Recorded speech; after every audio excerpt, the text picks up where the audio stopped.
Hey, Jim here. Update Saturday, September 16th. OU played Tulsa today and wiped the floor with them. That was good. Uh, I did have something that came to mind that I don't think I've talked about. It's hard to explain, and I don't. Uh, it- there's been times when I've understood it more in my head than I do right now. I could probably honestly have a gummy and make all the connections. But uh, so one thing that's so I don't know, odd or different about this condition is that when you go through all these transitions over the years, it changes the circulation in your body. Uh, and you say, oh, how could it possibly do that? Well, because you because of a lot of things. But so electrolytes are changing, and your heart is pumping harder at points, and then not so hard at points. And the whole suction thing. Anyway, so and I don't have it all in my head right now, but what I can tell you is that uh at, at early on, okay, it causes because so you've got this suction going on. I think it's something like so normally, you would be pushing blood through vessels, and then so if you think about blood, and it starts in big things, and it gets smaller and smaller and smaller, and then when it reaches the other side, it starts coming back in it, so it's in these capillaries, and those capillaries get bigger and bigger and bigger, and they actually don't kind of understand kind of what goes on right at the end there, like how does it go from this little one to this other little one. But uh the size, literally the size and amount of volume of the veins, especially around the intestines, that the veins can put through changes. And I am not doing a good job of explaining this, and I apologize. But I can tell you, for example, that in the transition where it attacked all my muscles and everything, uh, right after that, I went through a period of all this serious cramping in my stomach. Every time I'd eat, immediately after I would cramp. Okay, and I could literally feel the almost like you could feel the individual vessels in areas cramping, but more it was more of a regional thing, and it started like the initial meals, it would be one place, and then the next meal it'd be a little bit different place, and then the next meal would be a little bit different place. But so basically what happens is it changes the blood flow to your intestines, and and it's so insidious. It's like just what it needs to do. The candidiasis needs to happen in order to kind of further the progression of the disease. And then later on, when your heart gets weak, okay, uh, and I'm not doing a great job. I wish I have definitely understood this at times, and I don't have the connections in my brain right now that make it make sense. But but later on, the blood vessels, uh, they due to the heart weakening and everything, uh, that's when they start closing off on the other side. So I think at first, so at first it's making your heart pump really hard, right? Uh, and so you have this suction effect, but the suction effect isn't the main driving effect at the beginning. And so you have this pump, and it's pumping harder and harder. And so it's actually forcing more blood through, I think. So that would be, on the arterial side of everything, just pushing more and more through, okay? And then later, when you first have this weakening of everything, and that's when I was in the hospital and it attacked my muscles and everything, and it got weaker. Okay, so now suddenly you switch to where the suction is the driving force, and so you have really changed, how much blood flow can come through, and then later on you basically switch to this suction, and all those arterial sides, they just kind of get pinched closed. And that's another set of cramping and things like that. And so what happens essentially is that over time, your intestines, they don't have very much blood flow through them. And if I'm okay, so this part I remember, and I know I'm just all over the place today, so I'm sorry. But so there's a point at which basically the venous flow is gone, and it's just pushing blood at them, at the intestines, okay? And then later on, when it switches to the suction, okay, so there's very little venous flow. It's pushing hard, but and then later on, oh God, this is horrible. I am doing a very bad job of this. Okay, so anyway, essentially what happens over time is it causes a set of conditions that basically kind of kill off your intestines, okay, without having necrosis, okay? And so you have this, the apoptification, I'll call it, of the cells that goes on,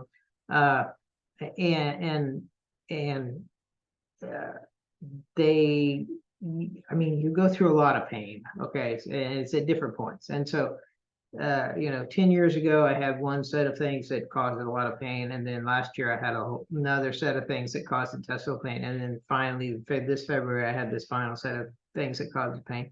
And so, but at this point, there isn't that much blood, I don't think, flow at all going through them, except for your lower colon, your part. And you have, oh, this one's a horrible one to try to explain, but I guess that's why I haven't written it down, because it's just all over the place. But so basically, food is flowing through your body, and it is the one thing that's keeping everything going, okay? Because the salts being removed from your body is basically what's keeping you going. And it was really clear about that in the article. It's like, this is just a system of salts at this point, and that, the food flow through the body is what's getting these salts out of the system. Anyway, so and then you finally get to a point where they aren't moving anymore, and the candidiasis and everything just starts kind of digesting the intestines. And I know that's horrible to say, but by then your bowels have stopped, but you can't feel it. And it was real clear about that. Like at that point, you don't have any blood flow there. All the nerves are shot and everything, and so you can't have any more of all this pain and cramping that I've been through. You'll never even know that it's going on, is what the article said. And I can believe that. And it's kind of a weird thing to think about. I mean, you just are happy, that everything keeps moving. This is basically the way I could put it. And this is a weird one. So, if you jumped in right here, I would encourage you to go read my website and everything. But this is a condition that's been redacted from science. If I'm not here, this is why. I guess, the proof is in the pudding. Here I am appearing very healthy, okay, on this date. But I'm not very healthy, and no doctor has actually diagnosed me with anything. And I have been to a lot of doctors, and I have had a lot of tests, and I haven't had any hugely abnormal tests, except for I have osteopenia, which they came back this week and said, hey, it changed more in 1 year than it really should. It's got a lot thinner, but that's really the only kind of red flag that's out there right now. And so I'm doing the best I can. I will say that my arm has not hurt today nearly as much as it has on other days. I can't tell you why. Maybe I don't know. I have no good reason why, because I have been using it. Now then, I can't use it a lot. If I was to show you me doing things like just this, okay, just lifting this, I feel pain. Oh, yeah, definitely hurts to use it. Okay, but if I don't use it, it doesn't hurt. Now it aches some, and like once I make it hurt like that, it's gonna hurt in that area for a while. Uh, but like right now, still hurting all up through here. But the arm doesn't hurt nearly so much today as it has. Now I haven't been trying to use it to do things that would make it hurt. I've been sitting watching football games, so maybe that's why. I iced it yesterday. That helps. But I can tell you, like, here's another thing that'll make it hurt. So right back here on my tricep, if I just slightly push on my tricep, pain. And the pain is weird. So I'm gonna push here, and I feel pain over here. And I feel pain in the tricep too. I mean, just running fingers down my tricep, it hurts. And I haven't had the type of pain as much today where when I set it down on things, it hurts. I can't explain to you, exactly what's going on. I can tell you that it's all candidiasis related, and that, at least from what I remember, essentially what happens is you've got these muscle cells that are apoptotic, and they have this candidiasis inside them. The nerve is still functioning, so it can still transmit pain. And so you feel that, but as you tear the muscles, etc., you don't feel the pain anymore from that nerve, obviously. And some type of something comes along and kind of cleans up after itself. Some phagocytotic process. I'm not exactly sure. Anyway, that's a lot, huh? Yeah, for today. I mean, it was, and I fear each day that, there are signals that my body gives me, like, oh, this maybe, things are going to stop working. But I just keep trying to push on. And like I said, I have been to the doctors. And once again, if I am not here on some date after this, then the proof is in the pudding, and should be in the autopsy, if they bother to do one, and if they bother to do a thorough one, and if they bother to, give a realistic view of what they found. There's a lot of ifs there. But what I can tell you is that, everybody says I'm healthy, and I can promise you I'm very far from it. And that's concerning to me, and that's why the science shouldn't be redacted. If there's a condition like this, I'm sure that they could come up with a very specific test to determine it. For example, just look at do an arteriogram of my intestines and see that there is no blood flow where there should be blood flow. And that would be very specific. And you could do that early on, because these are things that changed years ago.